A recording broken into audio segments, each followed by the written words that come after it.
Praise the lord. అందరు బాగున్నారా? ఈ యొక్క సమయంలో ఈ వీడియో ద్వారా దేవుడు మీతో మాట్లాడడానికి చిన్న అవకాశం ఇచ్చాడు.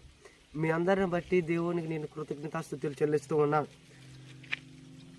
ఎంతో మంది ఈ లోకంలో ఉన్నటువంటి వారు ఎట్లా ఒకరితో ఒకరు ప్రవర్తించవలసిన విధానమును ఎలా ఉండాలో అది కోల్పోతూ ఉన్నారని, అలాగే ఒకరితో ఒకరు ఎటువంటి సంబంధం కలిగి ఉండాలి, ఒకరితో ఒకరు ఎటువంటి క్రమంలో ఉండాలి అనేది మర్చిపోతూ ఉంటారు.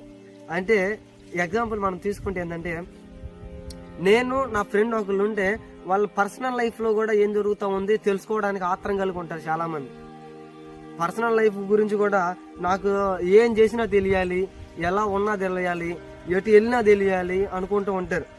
అది కాదండి. మనం ఒకరి గురించి మంచి చేయాలి అని మనం చూస్తే ఆ ప్రజలతోటి ఎవరైనా తప్పు చేస్తే వారిని మనం ఖండించే వారిలాగా ఉండాలి. వారు తప్పు చేసినప్పుడు అటువంటి పని చెడ్డదై అట్లాంటి చేయకూడదని మనం చెప్పేవారిలాగా ఉండాలి. మనం చూసినట్లయితే బైబిల్ గ్రంథంలో కొన్ని మాటలు మనం తెలుసుకుందాం. ఒకరితో ఒకరు ఎటువంటి రిలేషన్లో ఉండాలి, ఒకరితో ఒకరులా ఉండాలి, ఎలా ప్రవర్తించాలో మనం తెలుసుకుందాం. యోహాను సువార్త 13వ అధ్యాయము 34వ వచనంలో ఒక మాట ఉంటుంది, ఒకరినొకరు ప్రేమింపవలెను. బైబిల్ గ్రంథంలో మనం చూసినట్లయితే ఒకరినొకరు ప్రేమించాలి.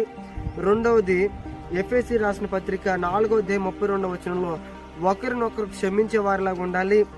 యాకోబు పత్రిక 5వ అధ్యాయం 16వ వచనంలో ఒకరి కొరకు ఒకరు ప్రార్థన చేసే వారిలాగా ఉండాలని. 3 మాటలు: ఒకరినొకరు ప్రేమించాలి, ఒకరినొకరు క్షమించాలి, ఒకరి కొరకు ఒకరు ప్రార్థన చేయాలి. ఈ యొక్క సమయంలో ఈ ప్రజెంట్ కాంటాక్ట్స్ లో మనం చూసినట్లయితే అండి, ఒకరి గురించి ఒకరు క్షమించే వారిలాగా ఉండరు, ఒకరినొకరు ప్రేమించే వారిలాగా ఉండరు, ఒకరి గురించి ఒకరు ప్రార్థన చేసే వారిలాగా కూడా ఉండరు. ఎందుకంటే ఎదుటి వాళ్ళు బాగుపడటం చాలా మందికి వాళ్ళ పర్సనల్ లైఫ్లో ఏమవుతుందంటే, వాళ్ళు ఏమనుకుంటారంటే ఇన్సైడ్ ఫీల్ అవుతుంది అనమాట. ఎలా ఉంటుంది అది? ఎదుటి వాళ్ళు బాగుపడితే నేను అసూయగా ఫీల్ అవటం, ఎదుటి వారు ఏదైనా సంపాదించుకుంటే దానిని చూసి వారు లేకుండా ఉండటం, ఇన్సైడ్ ఇస్ జెలస్, ఆ ఫీల్ అవుతూ ఉంటారు. అటువంటి ఫీలింగ్ అనేది దేవుని యొక్క బిడ్డలకు అలాగే ప్రజలందరికీ కూడా మంచిది కాదండి. అటువంటి ఫీల్ అనేది ఎవరు కూడా పడకూడదు. మనం ఒకరినొకరు ప్రేమించాలి, వారు ఉన్నటువంటి స్థితిని ప్రేమించాలి, వారు ఉన్నటువంటి స్థానమును ప్రేమించాలి.